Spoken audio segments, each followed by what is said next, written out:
अस्सलाम वालेकुम। उम्मीद करती हूँ आप सब खैरियत से होंगे। और आज मैं यहाँ आपको बनाना सिखाऊंगी शाही चिकन वाइट कढ़ाई, जो कि बहुत लजीज़ कम मसालों के साथ बन जाती। चलिए बनाना शुरू करते हैं। बिस्मिल्लाहिर्रहमानिर्रहीम। यहाँ पर मैंने 10 बादाम को थोड़े से पानी के साथ उबाल लिया था। 1-2 मिनट उबाला, फिर पानी ड्रेन कर दिया और बादाम देखें कितने आराम से ये छिल गए। तो बस इसको अब हम पीस लेंगे। 2-3 टेबल स्पून पानी डाल के इसको बारीक पेस्ट बना लेंगे। मैंने आपको बादाम पिसे हुए भी बनाना सिखाएं, पाउडर अगर आपके पास हो तो आप यहाँ पर 1 टेबल स्पून डाल सकते हैं। तो यहाँ मैंने 10 बादामों को पीस लिया था और उसी जार के अंदर जिसमें बादाम पीसे थे उसमें मैंने 5 से 6 मोटी वाली हरी मिर्च डाल दी। हरा धनिया जो है तकरीबन हाफ गड्डी से भी कम है, 3 टेबल स्पून होगा। तो मैंने हरा धनिया और हरी मिर्चों को हम यहाँ पर बारीक से चटनी पीस लेंगे इसकी। और फिर चलते हैं कढ़ाई की तरफ। कढ़ाई हम रखते हैं और कढ़ाई के अंदर हम डालते हैं 1 पाव चिकन। यहाँ पर मैं 1 पाव चिकन के हिसाब से आपको क्वांटिटी सारी बता रही हूँ।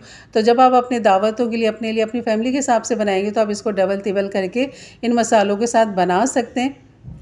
बस कढ़ाई में चिकन डालें, उसके बाद हरी चटनी डाल दें और हरी चटनी का जो बॉल था उसको भी खंगाल के मैंने डाल दिया। थोड़ा सा पानी भी डाल दिया, तकरीबन इसमें हाफ़ कप के बराबर। और यहाँ पर नमक डाल दिया हाफ़ टी स्पून। बस इसको मिक्स करेंगे और इसको ढक देंगे पकने के लिए। ये इसके ही पानी में चिकन जल्दी गल जाएगा और जब ढक देंगे तो बहुत अच्छा सा ये गल जाएगा। अब यहाँ पर जो हमने बादाम पीसे थे, यहाँ पर तकरीबन आधा पाव दही, जो है 1 पाव गोश्त के लिए हमें आधा पाव दही चाहिए। और दही और बादाम को खूब अच्छा सा हमने कर लेना है मिक्स। और इसको हम रख देंगे एक तरफ। जब तक हम देखते हैं चिकन हमारी गल जाती है तब हमने इसका काम करना है।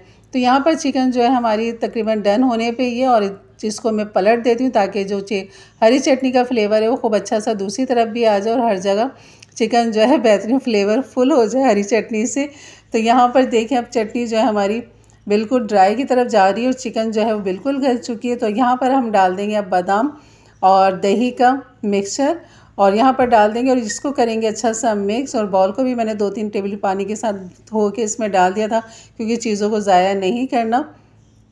तो यहाँ पर हमने खूब अच्छा सा इसको मिक्स करना है क्योंकि हमने यहाँ भुनाई नहीं करनी। और जैसे इसका पानी थोड़ा सा ड्रेन होता है तो ये देखें हमारी ग्रेवी हमने थिक सी रखनी है यहाँ पर। तो ये थिक ग्रेवी जैसे कोरमे की होती बिल्कुल इस तरह हमने यहाँ पर रखना है, इसकी भुनाई नहीं करनी। बस इसको ढक देंगे। अब हम करते हैं इसके तड़के की तैयारी। और यहाँ पर जो हमें तड़का लगाएंगे, यहाँ पर ये देखें लहसुन मैंने ले लिया तकरीबन 10 से 12 जवे लहसुन, जिन्हें मैंने गोल स्लाइस कटिंग कर लिया था।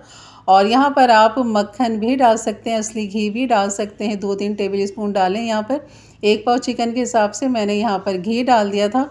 और यहाँ पर इसको बिल्कुल लाइट गोल्डन करना है, हमने डार्क नहीं करना। बिल्कुल जैसे ही लाइट गोल्डन होने लगे बस आपने चिकन के ऊपर तड़का लगा देना है। तड़का आप तब लगाएं जब आप खाना सर्व कर रहे हो, तब आप ये गर्मा गर्म तड़का अपनी डिश के अंदर लगाएं। यकीन करें बहुत ही लजीज लगता है, बहुत ही मज़े का इसका फ्लेवर आता है लहसुन का वाइट शाही चिकन कढ़ाई के अंदर। तो ज़रूर बनाइए मेरे अंदाज से, मेरे तरीके से। कि रेसिपी अच्छी लगी हो तो लाइक कर दीजिएगा। मेरे चैनल पे नए हैं तो ज़रूर सब्सक्राइब कर दें, बेल के बटन को क्लिक कर दें, ऑल के बटन को प्रेस कर दें। इजाज़त दीजिए, अपना ख्याल रखें। अल्लाह हाफ़िज़।